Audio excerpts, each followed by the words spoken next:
Hey guys, Nick Espinoza, your chief security fanatic here, and today I want to talk about both the Trump and the Biden campaigns for the upcoming election because they have the same problem, and that problem is state-sponsored hacking. Now, here's what's going on, and this is coming from Cyberscoop, and I found this absolutely interesting, and I think everybody should be aware of this, especially if you have anything to do or with these campaigns or support one or the other.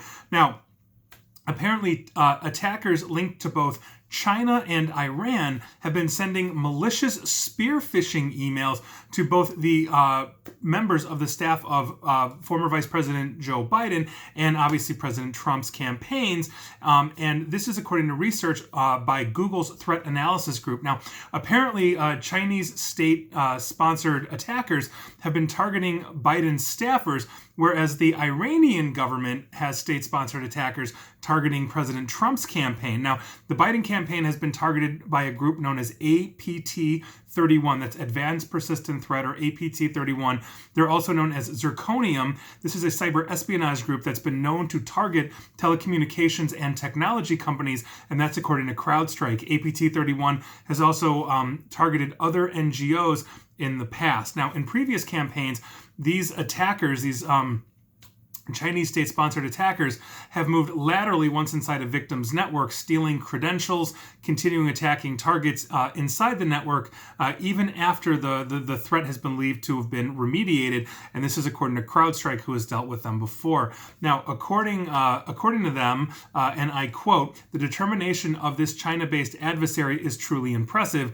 They are like a dog with a bone," meaning they are not going to give up. And it's interesting because I recently interviewed Michael Daniel, President Obama's former cybersecurity advisor and the head of the Cyber Threat Alliance, and he had said that they had seen a proliferation within the White House of Chinese attackers no longer slinking away, but actually staying there, being persistent, fighting back, by the time of the end of Mr. Daniels' term. So I think that's something that we really are going to have to watch out for if they're going after Vice President Biden in this way.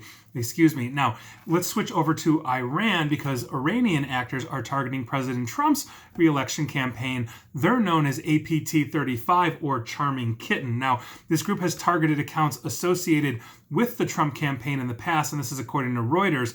Historically, Charming Kitten has been known to target energy, government, and technology sectors, according to MITRE, which actually is going to be very interesting because next week I actually happen to be interviewing one of the leaders of MITRE, so I'm looking forward to that conversation, and hopefully we can dive into this a little bit. But in recent months, the group has also targeted the cybersecurity researchers that are actually investigating their intrusions, the Iranian Charming Kitten, and they've also previously focused on others with an interest in Iran, such as journalists and activists. The Charming Kitten has also been known to go after business and government agencies, so going after a presidential election campaign as well within their scope. And we've also seen a lot of action in the last decade or so with Iranian state-sponsored attackers, if you were not familiar with that. Now, both parties, though, both the Trump campaign and the Biden campaign, have responded to this threat. And to quote the Trump campaign has been briefed that foreign actors unsuccessfully attempted to breach the technology of our staff. We are vigilant about cybersecurity and do not discuss any of our precautions.